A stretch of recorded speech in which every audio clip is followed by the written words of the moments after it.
Hello दोस्तों, आज की क्लास में हम पढ़ने वाले हैं देवनागरी लिपि के विकास के संबंध में।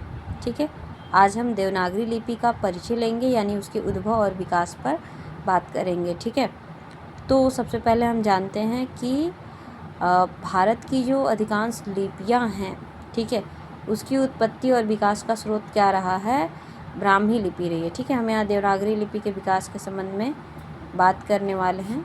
और भारत की अधिकांश लिपियों का विकास का जो स्रोत रहा है वो ब्राह्मी लिपि रही है, यानी ब्राह्मी लिपि भारत की प्राचीनतम लिपि है। साथ ही अन्य भी लिपियाँ रही हैं, लेकिन भारत की अधिकांश भाषाओं की उत्पत्ति, या कह सकते हैं अधिकांश लिपियों का विकास, ब्राह्मी लिपि से हुआ है।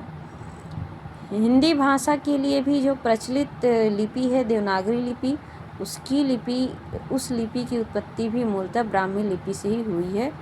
ब्राह्मी लिपि से देवनागरी लिपि का विकास का जो क्रम है वो इस प्रकार है।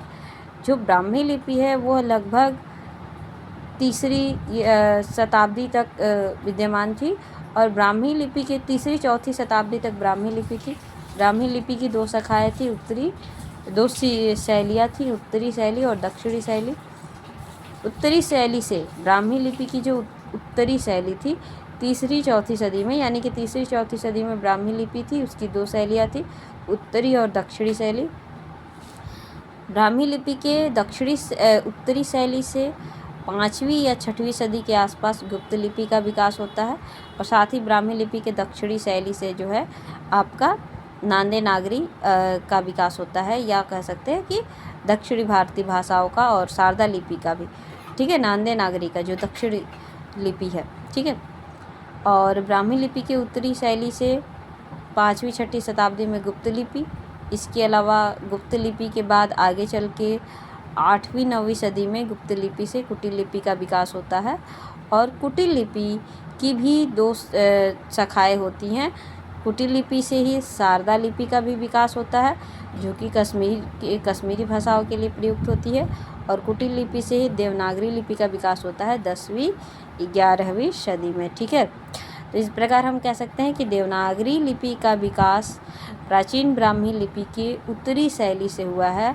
ठीक है, ब्राह्मी लिपि की उत्तरी शैली से गुप्त लिपि, और गुप्त लिपि से कुटिल लिपि, और उसके बाद कुटिल लिपि से देवनागरी लिपि का विकास होता है। ठीक है, ब्राह्मी लिपि का विकास जो है गुप्त काल तक आते आते गुप्त लिपि के रूप में हुआ, और गुप्त लिपि ही कुछ परिवर्धित और विकसित होकर के 9वीं 10वीं शताब्दी में कुटिल लिपि के रूप में परिवर्तित होती है, और इसी कुटिल लिपि से लगभग 10वीं सदी में देवनागरी लिपि का विकास होता है। तो इस प्रकार हम कह सकते हैं कि देवनागरी लिपि ब्राह्मी लिपि से विकसित है, और इसका प्रयोग वर्तमान समय में संस्कृत, हिंदी, मराठी, नेपाली आदि अन्य भाषाओं के लिखित रूप के लिए लिपि के रूप में किया जाता है। ठीक है, और देवनागरी लिपि भारत की सर्वाधिक प्रचलित लिपि है, और यह एक वैज्ञानिक लिपि है। ठीक है, यह है देवनागरी लिपि की उत्पत्ति और विकास का संक्षिप्त परिचय। धन्यवाद।